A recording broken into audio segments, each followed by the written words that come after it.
Hello, coucou tout le monde. Alors j'espère que vous allez bien. Moi c'est Fatou Daniel. À chaque fois que tu passes par ici cette chaîne, on parle de développement personnel.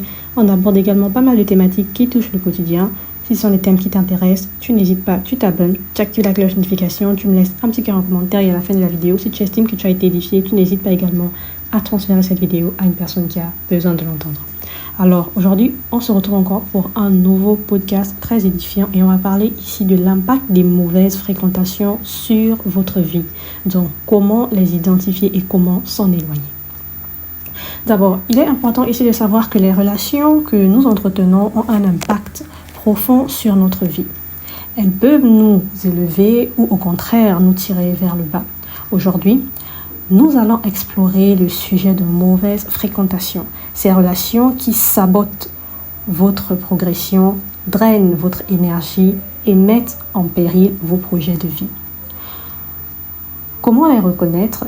Quel est leur impact et comment s'en détacher?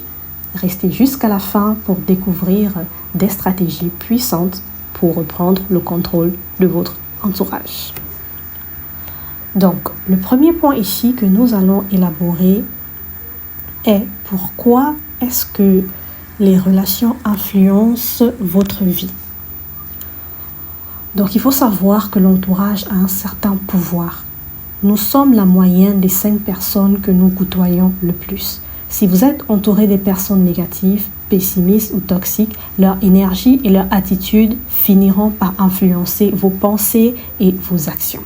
Par exemple, imaginez un ami qui critique constamment vos projets et minimise vos ambitions. Avec le temps, vous pourriez commencer à douter de vous-même, d'où l'importance de se débarrasser de ce genre d'amis. Donc la conséquence par rapport à ces différentes critiques de ce fameux ami est que votre confiance diminue constamment.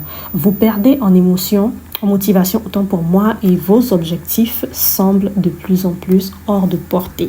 Pourtant, vous étiez très ambitieux au départ, vous étiez très déterminé au départ, mais à cause de cet ami qui tout le temps vous rabaisse, qui tout le temps vous diminue, qui tout le temps critique de façon négative vos projets, vous voyez clairement qu'il y a une certaine désinvolture qui commence à s'installer en vous-même en fait, par rapport à un projet particulier que vous avez l'ambition de pouvoir mettre en place. Donc, rappelez-vous que votre entourage doit être un cercle de soutien, pas un frein. Ensuite, comment reconnaître un mauvais ami, une mauvaise amie? Comment reconnaître une mauvaise fréquentation? On en parle. Certaines personnes ne montrent pas directement leur influence négative. Donc, je vais vous montrer ici, dis-moi, vous citer quelques clés, quelques signes, voilà, qui vous montrent qu'une fréquentation n'est pas nécessairement une bonne fréquentation pour vous. Premièrement, la négativité constante, d'accord? En fait, c'est le genre de personne qui se plaignent tout le temps, voit toujours les verres, c'est-à-dire cette personne voit toujours le verre à moitié vide. Elles répandent une énergie pessimiste. Deuxièmement, c'est le genre de personnes qui ne savent pas apporter du soutien aux autres. Donc, quand vous parlez de vos rêves ou de vos projets à ce genre de personnes-là, elles ne vous écoutent pas ou réagissent avec sarcasme. Troisièmement, les comportements toxiques. C'est-à-dire que ces personnes passent le temps à mentir, à manipuler, à jalouser, ou ces personnes ont tendance à profiter de vous. Et enfin, quatrièmement, on a le sentiment d'épuisement. C'est-à-dire, après avoir passé du temps avec ces personnes, vous vous sentez déprimé, stressé ou vide. Là, voilà, je viens de vous partager ici 15 signes particuliers, clés, qui vous montrent clairement que la personne que vous fréquentez n'est pas une bonne fréquentation pour vous. Donc, du moins, si parmi ces 4 signes-là, vous vous rendez compte qu'il y a une personne que vous fréquentez au quotidien et vous avez l'impression que ces personnes-là répondent à ces différents critères, éloignez-vous. Éloignez-vous. C'est clair que si vous voulez réussir, si vous avez des objectifs à atteindre, si vous voulez aller quelque part, vous avez une vision claire de votre vie, éloignez-vous de ce genre de personnes. D'accord? Donc, vous avez par exemple un type d'amis. Là, je donne encore un autre exemple pour pouvoir illustrer tout ce que j'ai eu à dire. Vous avez par exemple un ami qui vous force constamment à faire des choix contraires à vos valeurs, comme par exemple gaspiller votre temps ou votre argent. C'est-à-dire, c'est le genre d'amis Dès que la personne a pris son salaire à la fin du mois, ou du moins dès que la personne sait que vous avez pris votre salaire, vous avez eu une entrée financière, la personne vous incite à aller par exemple en discothèque, en boîte de nuit, la personne vous incite à faire un achat inopiné, un achat involontaire, c'est-à-dire la personne vous incite toujours à dépenser, à faire quelque chose qui ne va pas du moins ce qui ne rentre pas dans vos ambitions en fait. Ou à contrario, la personne par exemple c'est-à-dire n'a aucune croyance religieuse, d'accord? La personne n'a aucune croyance religieuse, la personne pense pour sa part que bon, c'est pas nécessaire parce que voilà, Dieu n'existe pas, mais par contre vous êtes une personne qui croit en Dieu, vous avez vraiment la croyance en Dieu, quelle que soit votre religion, que vous soyez chrétien ou musulman, mais vous croyez véritablement qu'il y a un Dieu qui existe et que tout ce qui se fait par la grâce du Dieu qui est au-dessus de tout en fait. Mais que malheureusement cette personne, c'est-à-dire cet ami avec qui vous marchez, ne croit pas du tout en Dieu. Et que à chaque fois que vous aviez, du moins, vous dites que moi je m'abstiens de faire telle chose parce que ma religion, mes croyances spirituelles ne me permettent pas de faire telle ou telle chose, mais que la personne vous incite par exemple à faire la chose. Je vais prendre un exemple simple. On va parler ici d'un musulman. On va l'appeler ici Moussa. Donc comme ça, Monsieur Moussa est un musulman pieux, très ancré dans sa religion musulmane. Il croit en un Dieu qui existe. Il respecte sa religion, il a beaucoup de respect pour le Seigneur. Et ce monsieur, qui s'appelle Moussa ici, il est marié légalement avec son épouse. Il a une belle petite famille, voilà. Il travaille dans une entreprise très prestigieuse de la place. Et il a un ami, un collègue de travail qu'il fréquente régulièrement. Ils sont ensemble pendant les pauses. Lorsqu'ils sortent du boulot, ils sont souvent... C'est-à-dire qu'ils sont constamment ensemble, d'accord? Ils sont constamment ensemble. Mais cet ami-là, lui par exemple, par contre, autant pour moi, il ne croit pas du tout en Dieu. Il est certes marié, mais il n'a aucune croyance en Dieu. Et il part du principe que tout se fait par la volonté de qui veut en fait. C'est-à-dire pour lui, Dieu n'existe pas et on vit le jour. Bref. Il est également marié de son côté, mais pour lui, il trouve tout à fait normal qu'un homme marié puisse tromper son épouse. Par contre, M. Moussa, qui lui est très ancré dans sa religion, il reste convaincu qu'une relation amoureuse, une relation sexuelle ne doit avoir lieu que dans le cadre du mariage, que ce soit en monogamie ou en polygamie, parce que dans sa religion, la polygamie, autant pour moi, est acceptée et légalisée. Maintenant, cet ami-là, lui qui ne croit pas en Dieu, qui trouve que c'est normal de le faire, il incite à chaque fois M. Moussa à pouvoir tromper son épouse avec ce genre de propos. Ah bah toi tu es trop sérieux, tu es trop pieux, il faut t'amuser, la vie elle est courte, il faut te relaxer, tu es trop crispé. Et puis voilà. Donc voilà comme ça M. Moussa qui se retrouve face à son ami qui à chaque fois au quotidien lui incite à pouvoir tromper son épouse. Pourtant lui, il reste convaincu que ce n'est pas nécessairement une bonne chose à faire parce que non seulement ça ne répond pas à ses principes de vie, mais également il aime sa femme, il aime sa famille et il n'a pas du tout le projet de se lancer dans un tel délire en fait. Donc à force d'écouter son ami, au fur et à mesure, à force d'écouter son ami qui lui dit à chaque fois bah trompe ta femme, à un moment donné, il commence à se poser.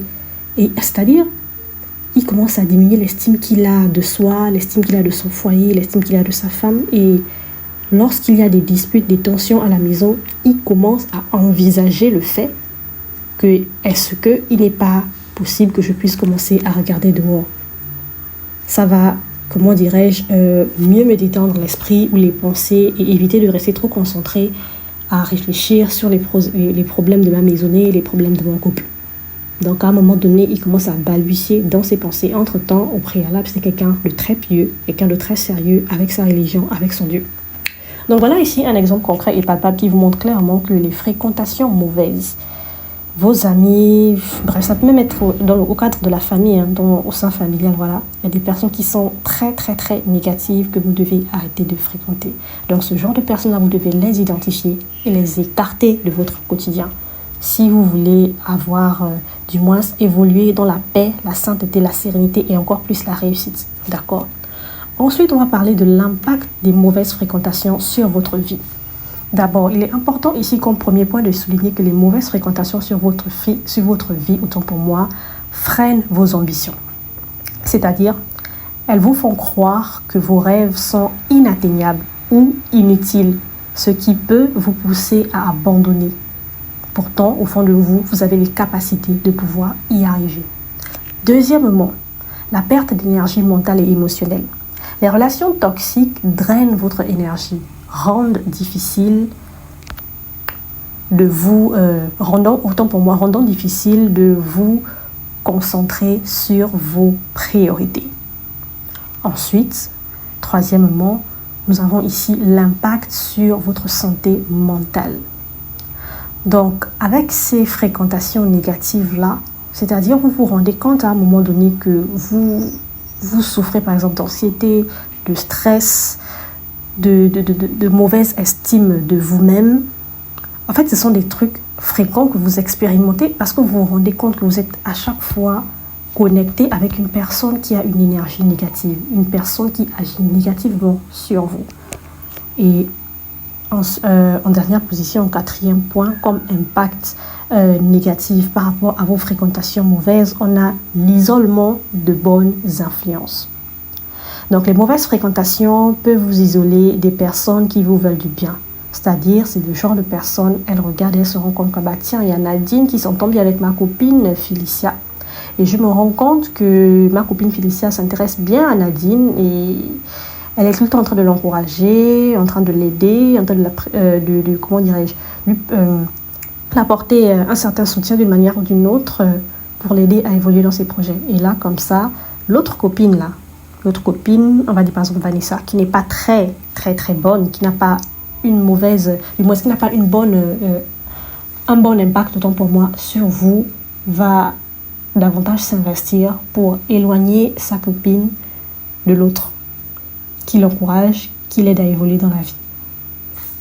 Donc ensuite, nous allons aborder le point de comment pouvoir s'éloigner intelligemment de ces personnes négatives, parce qu'on reste conscient et on reste d'accord sur le fait que tant que vous continuez à fréquenter ces personnes, il est fort probable que si vous étiez d'abord une personne opposée à votre ami en question, il est fort probable que vous rejoigniez votre ami dans son camp, c'est-à-dire que vous devenez également une personne négative, pouvant potentiellement apporter cette compagnie négative-là, c'est-à-dire impacter négativement sur la vie de d'autres personnes, d'accord? Ou à défaut de ça, vous allez de plus en plus régresser dans votre vie, dans vos choix, dans l'estime que vous avez de vous-même, dans l'atteignation de vos objectifs et bien d'autres. Donc, comment s'en éloigner intelligemment de ces mauvaises fréquentations? Se détacher des mauvaises fréquentations peut être difficile, surtout si ces personnes sont proches, c'est-à-dire des amis de longue date, la famille, des collègues, etc. Voici comment y parvenir. Premièrement, identifiez vos priorités. Posez-vous la question, cette relation m'aide-t-elle à avancer ou me retient-elle en arrière? Soyez honnête avec vous-même et répondez à cette question. Si, à la réponse de la question, vous vous rendez compte que cette personne vous freine, débarrassez-vous de cette personne. Débarrassez-vous de cette personne. C'est-à-dire que c'est un point clé qui te montre que tu dois te débarrasser de cette personne. Ensuite, le deuxième point, mettez des limites. C'est-à-dire, apprenez à dire non et réduisez le temps passé avec ces personnes. Exprimez clairement vos besoins si cela est nécessaire. Quoi que ça puisse faire plaisir à la personne ou non, mais comme je le dis toujours, à la fin de la journée, c'est de votre vie dont il en est question et c'est à vous de prendre les bonnes décisions pour pouvoir réussir à atteindre vos objectifs. Ensuite, troisièmement, cherchez des alternatives positives, c'est-à-dire entourez-vous des personnes inspirantes, ambitieuses et bienveillantes qui partagent vos valeurs et vos objectifs. Après, quatrièmement, on va ici vous inciter à prendre vos distances de façon progressive pour éviter que ça paraisse un peu brusque en fait. Pour éviter que ça paraisse un peu brusque ou que la personne ne soit, on va dire, complètement frustrée, ne se dise qu'est-ce qui se passe, subitement on était bien ensemble, la personne s'éloigne et tout le reste, la personne est complètement partie, la personne ne répond plus, la personne a même bloqué de tous ses réseaux sociaux. Donc vous voyez que ça fait un peu bizarre. Donc voilà pourquoi il est préférable de pouvoir prendre vos distances de façon progressive.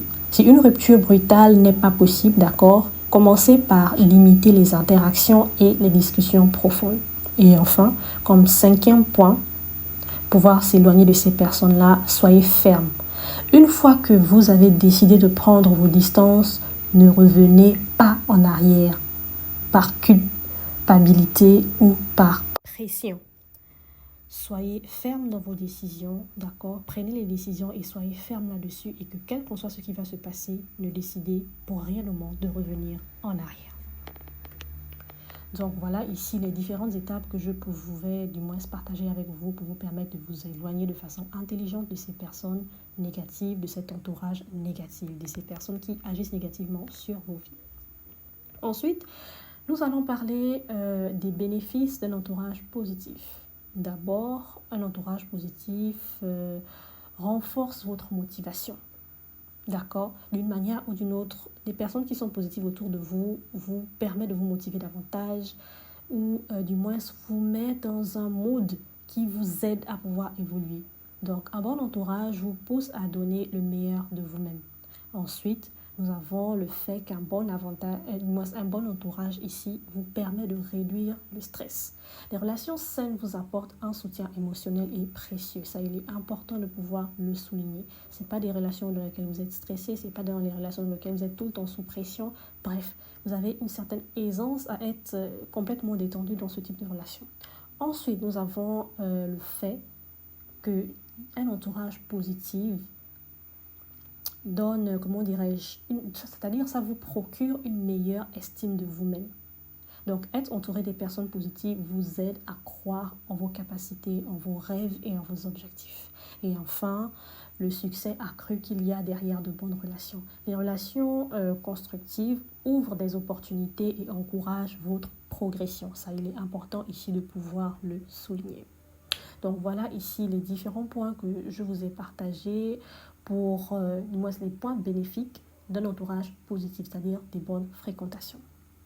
Donc, en conclusion à ce podcast qui parle ici des mauvaises fréquentations, nous dirons ici que les mauvaises fréquentations sont comme des ancres qui vous maintiennent au sol lorsque vous essayez de voler, d'accord? Il est essentiel de les identifier, de prendre des mesures pour vous en éloigner et de vous entourer des personnes qui élèvent votre vie, qui vous aident à évoluer. Dites-moi en commentaire si vous avez déjà été confronté à une mauvaise fréquentation, comment l'avez-vous géré? D'accord? Dites-moi cela en commentaire, je vous lirai et je vous répondrai. Likez et partagez cette vidéo si vous pensez qu'elle peut aider quelqu'un autour de vous. Abonnez-vous pour plus de contenu inspirant sur le développement personnel et les relations humaines. Merci et à la prochaine pour d'autres publications.